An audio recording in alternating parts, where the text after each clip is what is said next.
Tithing is biblical. Tithing is biblical. I know there's great YouTube and TikTok theology out there now. There's like tithing's Old Testament and blah, blah, blah. You don't have to do it anymore. Let me just be clear. Tithing is both Old Testament, New Testament. Let me read you some scriptures. Number one, Old Testament. I'll give you an Old Testament one.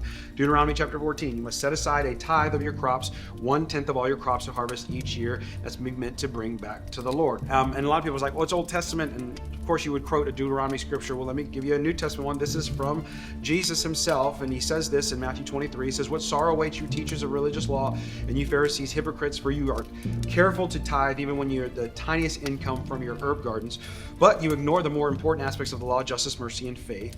And then he goes on to say, you should tithe, yes, but do not neglect the more important things. Tithe is established both in the Old Testament and in the New Testament. We believe it here at this church. You're not discounted if you don't. It's not a salvation issue.